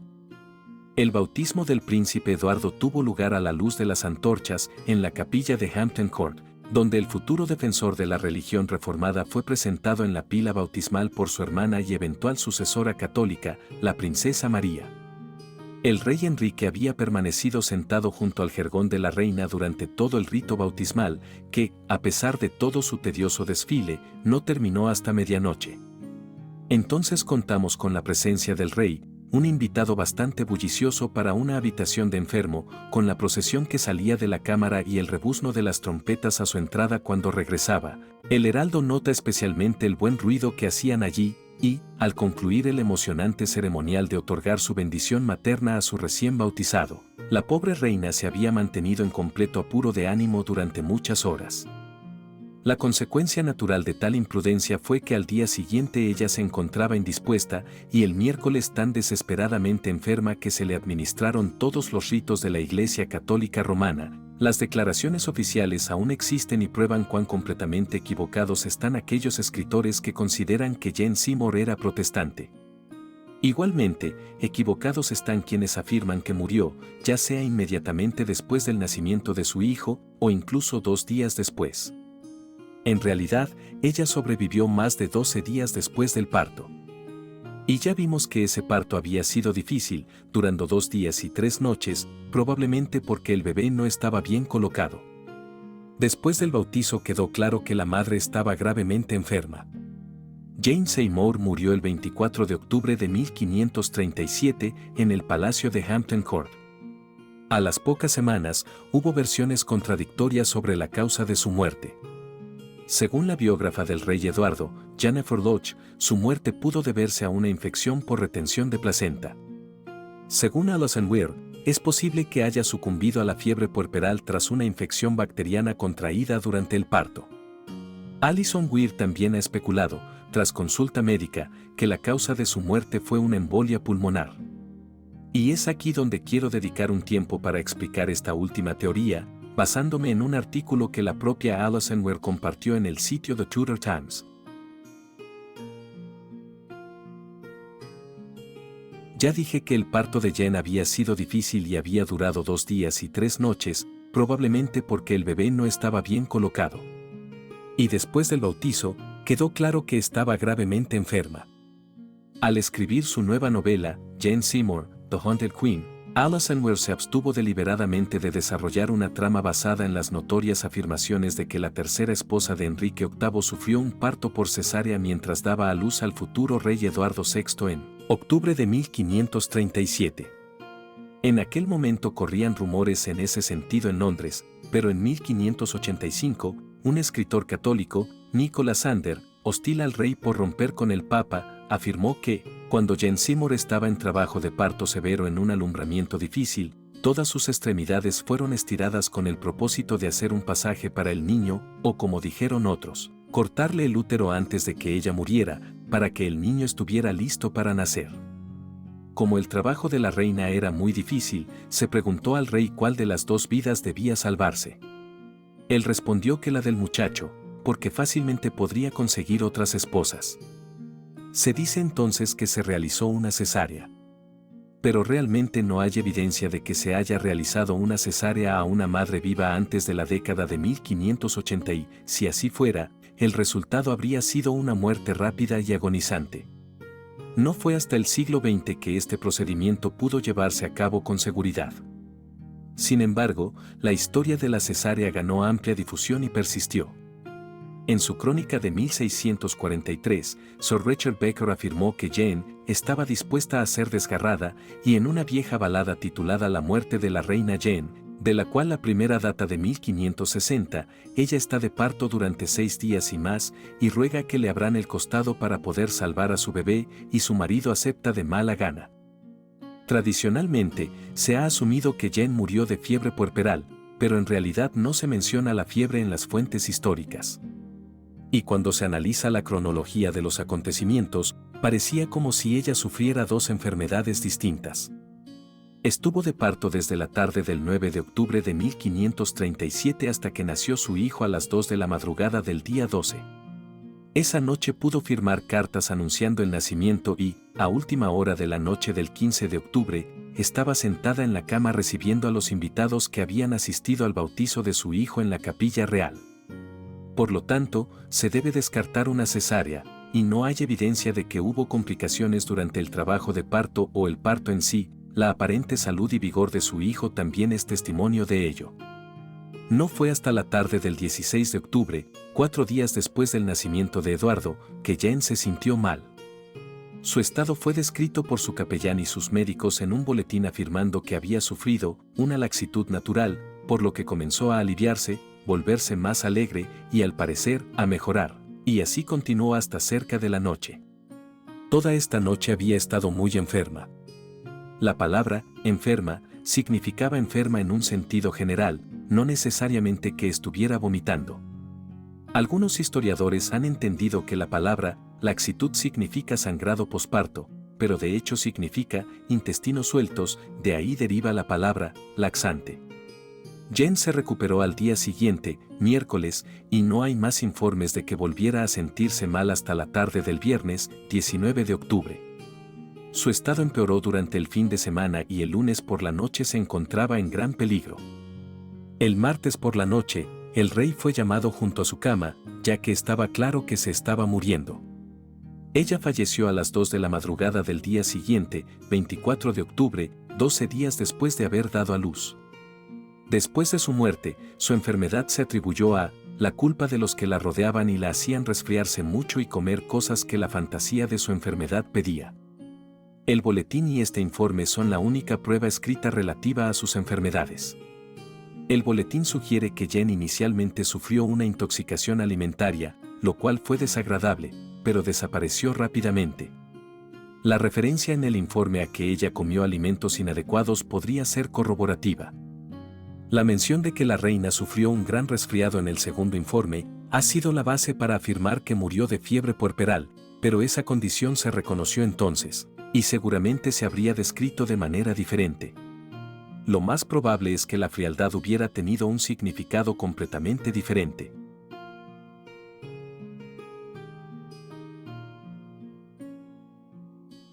Alison Weir nos cuenta que le mostró esta evidencia a una enfermera titulada con más de 30 años de experiencia en cuidados intensivos y medicina de emergencia. Y ella, a su vez, se lo mostró a sus colegas, incluida una partera con décadas de experiencia. Las opiniones de estos 5 expertos médicos, con sus teorías y criterios innovadores, arrojan nueva luz sobre por qué y cómo murió Jane Seymour. Como se sospechaba, era casi seguro que había 2 enfermedades distintas, y la primera probablemente era una intoxicación alimentaria. En cuanto a la segunda enfermedad, al no haberse reportado fiebre, parece improbable que se presente endometritis, fiebre puerperal o sepsis puerperal, que cursan con síntomas similares.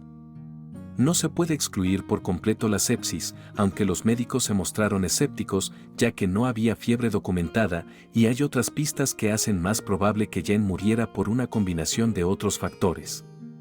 Si hubiera desarrollado endometritis poco después de dar a luz, habría habido un deterioro progresivo, y es dudoso que hubiera estado lo suficientemente bien como para ser anfitriona de la recepción del bautizo, o que hubiera tenido ganas de comer alimentos ricos.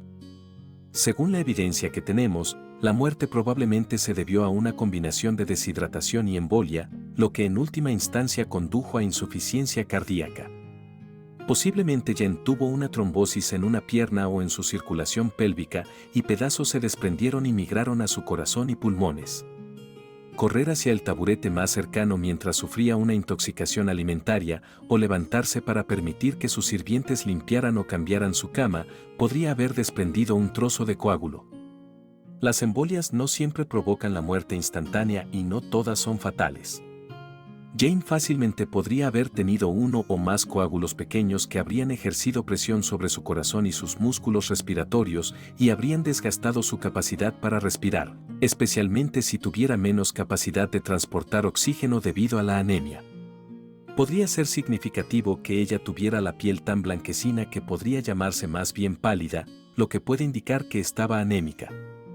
Cuando estaba embarazada de Eduardo, ya vimos que tenía ansias de codornices que tienen un alto contenido de hierro. Muchos expertos piensan que algunas mujeres anhelan los nutrientes que su cuerpo necesita. Una mujer puede volverse vulnerable a la anemia por deficiencia de hierro después de embarazos y abortos espontáneos repetidos. Cada embarazo puede suponer una gran demanda de las reservas de hierro de la mujer y el feto y los órganos vitales, como los músculos que facilitan el parto, pueden verse privados de oxígeno. Si no se trata, y la enfermedad era desconocida en la época de los Tudor, la anemia por deficiencia de hierro puede tener graves implicaciones para la salud de la madre y el niño. Puede reducir la resistencia a las infecciones, aumentar el riesgo de parto prematuro, provocar la muerte materna y hacer que la mujer sea mucho más vulnerable a una embolia. Si una mujer anémica queda embarazada, los óvulos almacenados en los ovarios pueden debilitarse con el tiempo y volverse inviables. Puede impedir que las células en crecimiento del feto se dividan y crezcan adecuadamente, lo que puede provocar un aborto espontáneo, que a su vez puede exacerbar la anemia. Ya dijimos que una fuente no contemporánea había afirmado que Jane Seymour había sufrido 1, posiblemente 2, abortos espontáneos antes de quedar embarazada de Eduardo.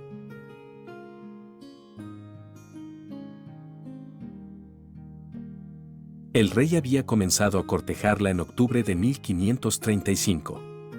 Su relación cobró impulso hasta febrero de 1536, cuando Jane le devolvió una bolsa de oro que él le había enviado, y le pidió que la guardara hasta el momento en que ella hiciera un buen matrimonio. ¿Fue esto una pista? Muy probable. Después de eso, en marzo, Enrique instaló a su futuro cuñado y a su esposa en apartamentos en el Palacio de Greenwich, donde podía pasar por una galería secreta y visitar a Jane en secreto, con sus familiares como acompañantes. Y de repente, 5 meses después de que comenzara su relación, su virtud debía ser protegida. Sin embargo, podríamos preguntarnos qué había pasado exactamente entre ellos antes de marzo. ¿Hubo quizás alguna razón secreta por la que Enrique decidió casarse con Jane? 2 pruebas me hicieron reflexionar. El 26 de junio de 1536, casi un mes después de su matrimonio, un hombre llamado John Hill fue acusado de difamar al rey, diciendo que había sido asegurado ante la gracia de la reina aproximadamente medio año antes, lo que significa que, alrededor de diciembre o enero, Enrique le había pedido a Jane que se casara con él o, más probablemente, la había convertido en su amante.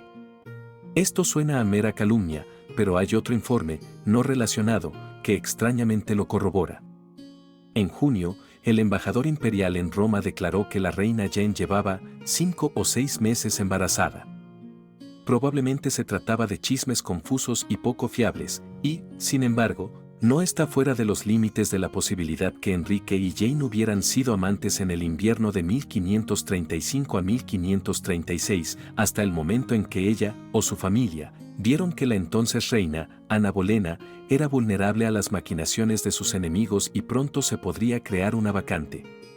Tampoco está fuera de los límites de la posibilidad que Jane estuviera embarazada cuando el rey se casó con ella.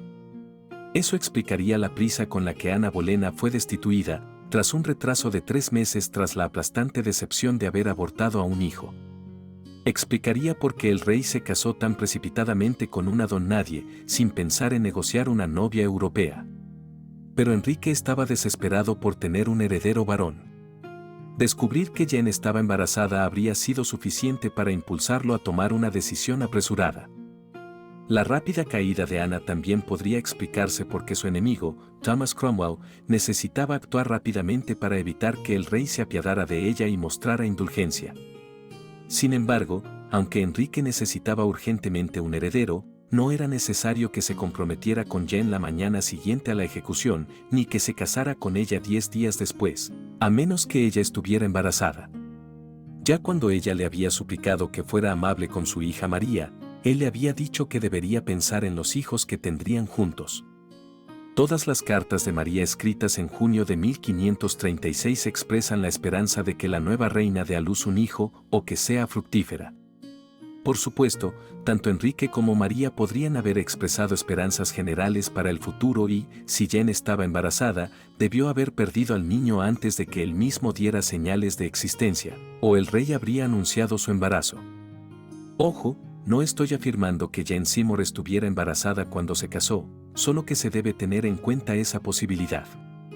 Hay mejores pruebas de un embarazo posterior condenado al fracaso. Entre los documentos del duque de Rutland en el castillo de Belvoir, hay un relato, publicado por el impresor londinense Thomas Caldwell, de la recepción de la princesa María en la corte en 1536. Describe al rey y la reina dándole la bienvenida, tras lo cual Enrique se volvió a los consejeros privados que estaban cerca y declaró, con soberbia falta de tacto: Algunos de ustedes deseaban que yo matara a esta joya. Habría sido una gran lástima haber perdido la joya más importante de Inglaterra, dijo Jane. A lo que Enrique respondió diciendo el nombre de Eduardo y dándole palmaditas en el vientre. Se la describe como genial con un niño.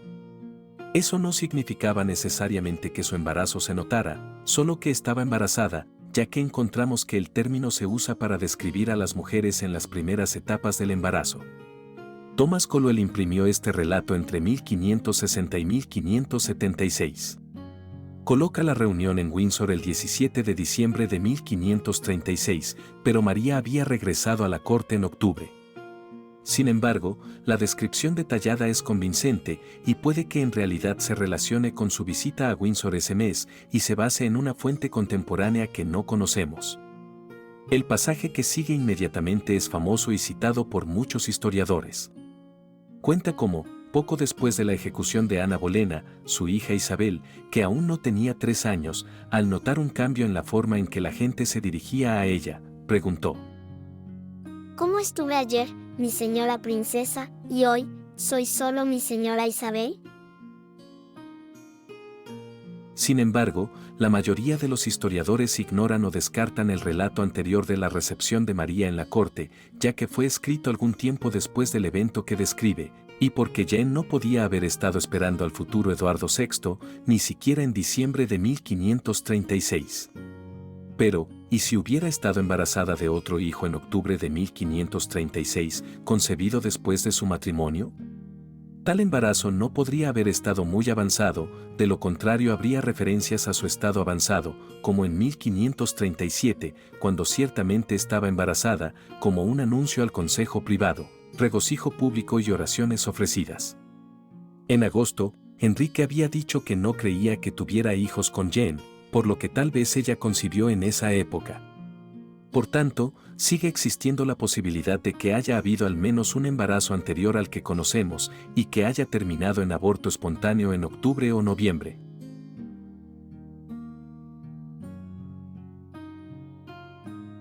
Si Jen estuviera anémica y deshidratada, su corazón habría estado sometido a una tensión tremenda. La presencia de una embolia puede haber sido más de lo que podía soportar.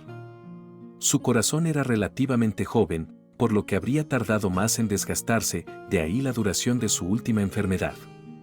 En la época de Jen, se esperaba que las madres recién paridas permanecieran tumbadas después del parto, no podían levantarse y caminar poco después como ahora y, por supuesto, no se comprendía los riesgos de coágulos sanguíneos y embolias pulmonares que bien pueden haber sido la causa de numerosas muertes durante el parto.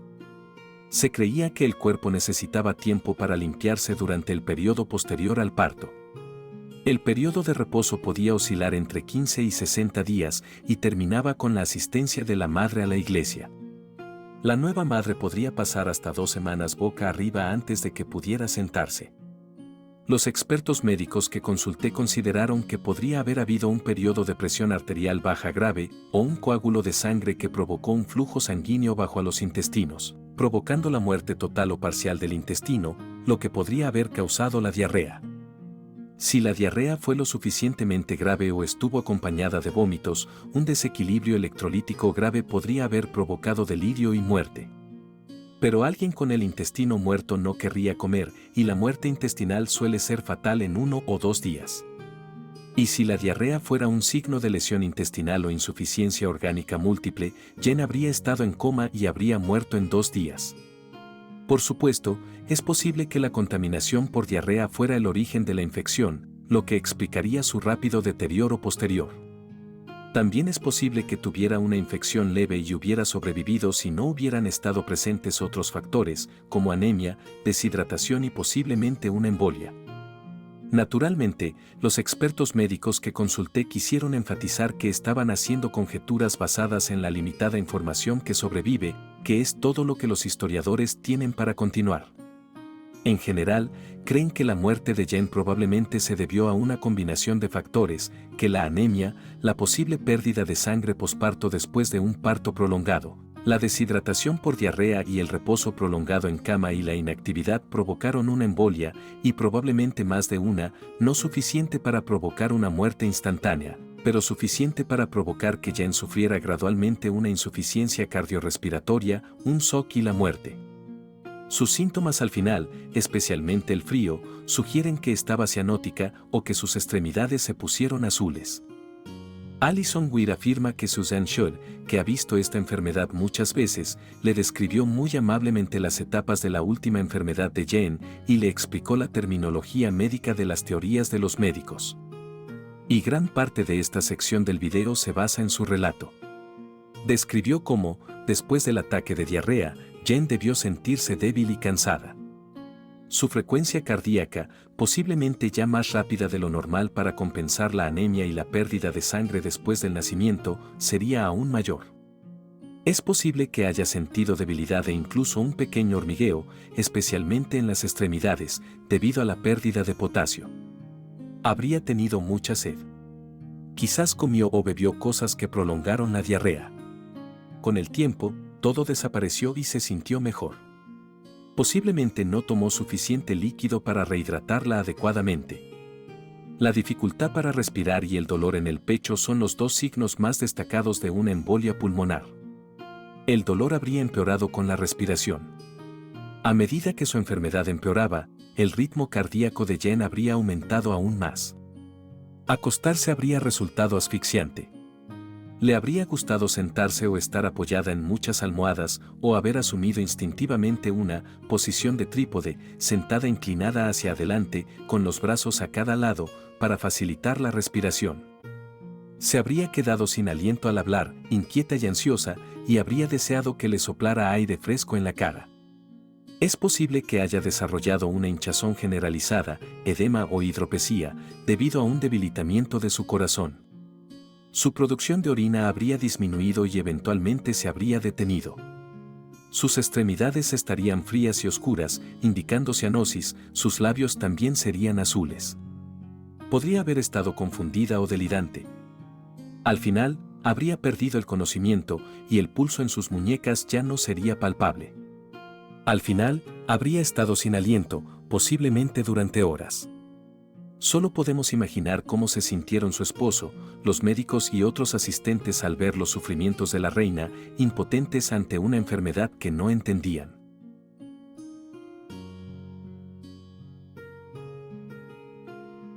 En un boletín circular que se conserva se dan cuentas detalladas de la salud de la reina, a lo que se añade: su confesor ha estado con su gracia esta mañana y ha hecho lo que corresponde a su oficio, e incluso ahora está a punto de administrarle el sacramento de la unción.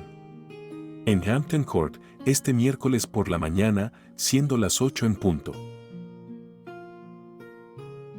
Sin embargo, la reina se enmendó y ciertamente estaba viva el 24 de octubre, como prueba el escrito de Sir John Russell, fechado ese día desde Hampton Court, a Thomas Cromwell.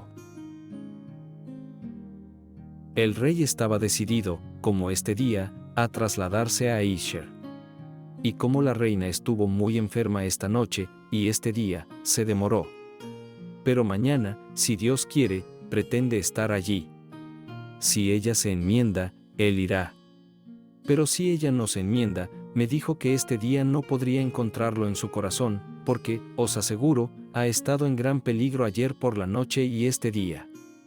Gracias a Dios, está un poco mejorada, y si escapa esta noche, los físicos tienen buenas esperanzas de que esté fuera de todo peligro. Pero ella no vivió la noche entera, porque la enmienda mencionada no era más que la manifestación que a menudo se producía antes de la muerte. Según una crónica de la época, la partida de la reina fue tan pesada para el rey como nunca se ha oído hablar. Tan pronto como ella expiró, el rey se retiró, como si nadie le hablara. Dejó Hampton Court hacia Windsor, quedando parte de su consejo, para ordenar el funeral. En un despacho del Consejo al embajador de Francia, la muerte de la reina se atribuye claramente a haber sido sufrida por resfriarse y comer alimentos inadecuados. El jueves, 25 de octubre fue embalsamada, y los vendedores de cera hicieron su trabajo sobre ella. Al día siguiente, viernes 26, se proporcionó, en la cámara de presencia, un coche fúnebre con 24 cirios y otros adornos. En la misma cámara había un altar para decir misa, ricamente vestido de negro, adornado con la cruz, imágenes, incensarios y otras cosas, y sus capellanes decían misas diariamente. El cadáver fue transportado reverentemente desde el lugar donde murió, en un coche fúnebre cubierto con un rico manto de tela de oro y sobre él una cruz. Las velas ardían noche y día sobre el altar durante todo el tiempo del servicio divino. Todas las damas iban vestidas de luto, con pañuelos blancos sobre la cabeza y los hombros, arrodilladas alrededor del coche fúnebre durante todo el tiempo de servicio de manera lamentable, en la misa de la mañana y en la diligencia que vino después. Una guardia de estas damas, con la princesa María a la cabeza como principal doliente, se mantuvo todas las noches en la cámara de la reina alrededor del cadáver real hasta el último día de octubre, cuando el obispo de Carlisle, su limosnero, entró in pontificalibus, asistido por el subdecano y el obispo de Chichester, realizaron todas las ceremonias y asistieron al traslado del ataúd, con gran solemnidad, a la capilla de Hampton Court. Aquí las ceremonias se renovaron, día a día, hasta el 12 de noviembre, cuando la procesión fúnebre de la reina partió de Hampton Court a Windsor, donde tuvo lugar el entierro en la capilla de San Jorge, con toda pompa y majestuosidad. El cadáver de Jane Seymour estaba cubierto con un rico manto, sobre ella estaba colocada su estatua, representándola exactamente con sus ropas de estado, el cabello suelto sobre los hombros, una corona real en la cabeza, un cetro de oro en la mano derecha, los dedos cubiertos con anillos de piedras preciosas y el cuello con adornos de joyas, los zapatos y las calzas de tela dorada. La cabeza descansaba sobre una almohada de tela dorada y gemas, y el carro era tirado por 6 caballos. La princesa María cumplió con todos los deberes de una hija hacia su amigable madrastra, asistiendo como principal doliente. En todos los casos se realizaron los ritos de la antigua iglesia. He hecho decir, escribe desde la ciudad Sir Richard Gresham a Thomas Cromwell, 1200 misas por el alma de nuestra graciosa reina. Y mientras que el alcalde y los concejales estuvieron últimamente en la casa de Pablo, y allí dieron gracias a Dios por el nacimiento de nuestro príncipe mi señor, creo conveniente que también haya allí una solemne misa, y que el alcalde y los concejales oren y ofrezcan por el alma de su gracia. Se compuso un epitafio en latín para Jane, comparándola, en su muerte, con el Fénix, de cuya muerte surgió otro Fénix, Eduardo VI, así traducido. Aquí yace un Fénix, cuya muerte a otro Fénix le dio aliento. Es de lamentar mucho, el mundo nunca conoció a dos como ellos.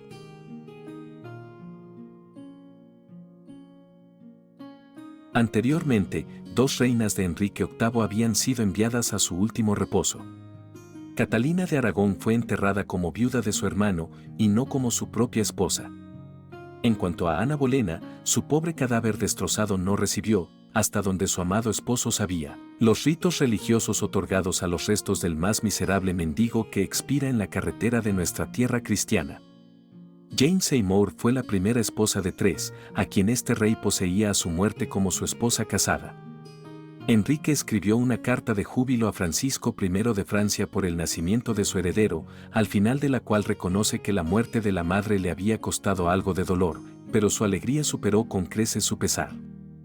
Su respeto por la memoria de su reina perdida se puede apreciar mejor por la circunstancia de que vistió de negro por su pérdida, incluso en el Festival de Navidad, cuando toda la corte también apareció en profundo luto.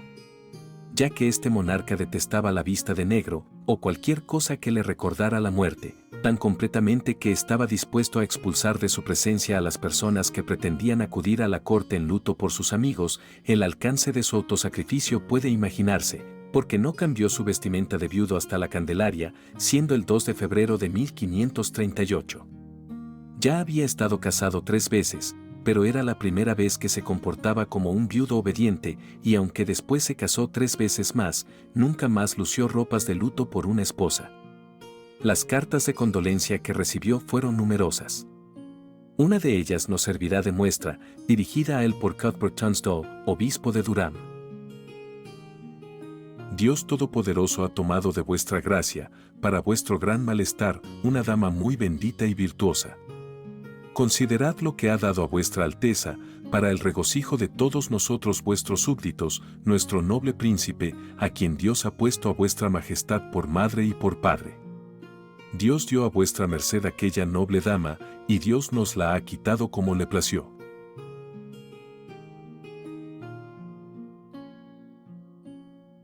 El infante príncipe, cuyo nacimiento le costó la vida a Jane, fue amamantado en Havering Bower. Lady Margaret Bryan, que había supervisado fielmente la infancia de las 2 hijas de Enrique, ahora tenía el cuidado del niño huérfano de Jane Seymour. Sus descripciones de su infancia en Havering son bonitas. La gracia de mi señor príncipe goza de buena salud y es feliz, y a su gracia le han sacado 3 dientes y le ha aparecido el cuarto. Se queja, sin embargo, de que el mejor abrigo del niño principesco era solo oropel y que nunca tuvo una buena joya para engastar en su gorra. No obstante, ella ordenaría todas las cosas para su honor lo mejor que pudiera, para que el rey pudiera estar contento con ello. El Lord Canciller Thomas Audley visitó al niño real en Havering en el verano y aseguró a Cromwell que nunca había visto a un niño tan hermoso de su edad, tan alegre, tan agradable, tan bueno y cariñoso de semblante, y de mirada tan sincera, lo cual, por así decirlo, juzga sabiamente a todo aquel que se acerca a su gracia. Y, según me parece, su gracia aumenta en el aire en el que se encuentra.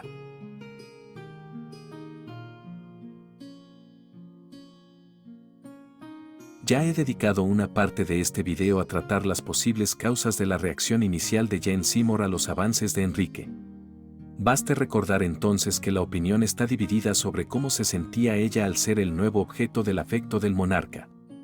Algunos ven el comportamiento tranquilo y gentil de Jane como evidencia de que ella realmente no entendía la posición como peón político que estaba desempeñando para su familia. Otros lo ven como una máscara de su miedo. Al ver cómo habían sido tratadas las dos reinas anteriores de Enrique una vez que cayeron en desgracia, Jane probablemente sintió cierta inquietud, aunque el destino final de Ana Bolena no había sido sellado en ese momento. Otra opinión fue que Jane asumió su papel de buena gana y buscó activamente atraer al rey y hacer alarde de su favor incluso frente a la reina actual. Para algunos, Jane Seymour era el verdadero amor de Enrique. Él se enamoró de ella mientras Ana Bolena estaba embarazada de su segundo hijo, pero Jane no respondió a sus propuestas hasta que esta última fue ejecutada. Independientemente de lo que Jane realmente sintiera, nunca lo sabremos. Sin embargo, los sentimientos de Enrique eran bastante claros. A las 24 horas de la ejecución de Ana Bolena, Jane Seymour y el rey se comprometieron formalmente. El 30 de mayo se casaron. A diferencia de las dos reinas anteriores de Enrique, Jane nunca tuvo una coronación. Y vimos ya que quizás el rey estaba esperando que Jane probase su valía dándole un hijo. Enrique ya había estado preparando su propia tumba en la capilla de San Jorge en el castillo de Windsor, que era donde fue enterrada Jane. Al final, ella sería la única de sus 6 esposas en ser enterrada con él. Jane Seymour fue, sin lugar a duda, la primera mujer desposada por Enrique VIII cuyo título, como esposa y reina, no fue cuestionado ni por él ni por sus súbditos. Mientras vivió Catalina de Aragón, gran parte del pueblo consideraba a Ana Bolena como la sombra de una reina. Tanto Catalina como Ana quedaron alejadas de la rivalidad por la muerte. Fue debido a esta circunstancia, así como a la dignidad que ella derivaba de ser la sultana madre de su heredero, que Enrique, en su último testamento, ordenó que los huesos y el cuerpo de su verdadera y amada esposa, la reina Jane, fueran colocados en su tumba. Las estatuas de ambos debían colocarse sobre la tumba, la efigie de Jane debía reclinarse, no como muerta, sino como alguien que duerme dulcemente. Los niños debían sentarse en las esquinas de la tumba, teniendo cestas de rosas, blancas y rojas, hechas de finas piedras orientales, jaspe, cornalina y ágata, que mostrarán para tomar en sus manos y arrojarlas sobre la tumba, y sobre el pavimento. Y las rosas que arrojarán sobre la tumba serán esmaltadas y doradas, y las rosas que arrojarán sobre los escalones y el pavimento estarán formadas por dichas finas piedras orientales.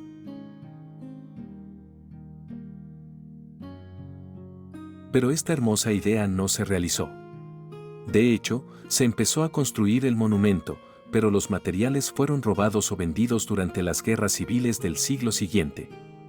Cuando en 1813 el rey Jorge IV buscó en las bóvedas de la capilla de San Jorge el cuerpo del decapitado Carlos I, se descubrió el ataúd de la reina Jane cerca del gigantesco esqueleto de Enrique VIII que algún accidente anterior había dejado a la vista. Jorge IV no permitió que se abriera su ataúd, y finalmente se cerró la bóveda donde yace, cerca del lado que ocupa el soberano en la sillería de la jarretera. La cama en la que nació Eduardo VI y murió su madre estuvo mucho tiempo mostrada al público. Ensner menciona haberla visto en el último final del reinado de la reina Isabel I. Pero en los últimos años ha desaparecido cada fragmento del mobiliario de los antiguos aposentos reales de Hampton Court y sería difícil descubrir el paradero de la cama. Las habitaciones parecen haber sido alteradas cuando el arco de la hermosa entrada estatal desde la gran escalera fue desfigurado y tapiado. Ha sido descubierto recientemente por el señor Wilson de Hampton Court y bellamente restaurado bajo su cuidado. Su proceder era totalmente inexplicable, a menos que estuviera relacionado con una historia absurda, todavía tradicional como los chismes de la corte del palacio, relativa a ese misterioso ángulo del lugar. Se cuenta, con el debido temor, que cada vez que regresa la noche del aniversario del natalicio de Eduardo VI, se ve al espectro de Jane Seymour subir esas escaleras, vestida con ondeantes prendas blancas y con una lámpara encendida en la mano. Es posible que el arco que conduce a la galería del Palo de Plata y a los dormitorios de la reina estuviera lleno para impedir la entrada de la sombra de la difunta.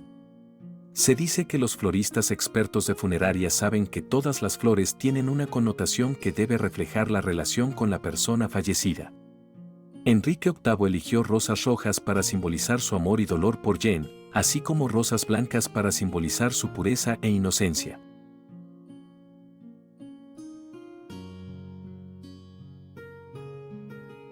Y bueno amigos, Hasta aquí la biografía sobre Jane Seymour, tercera esposa del rey Enrique VIII de Inglaterra. Espero que les haya gustado.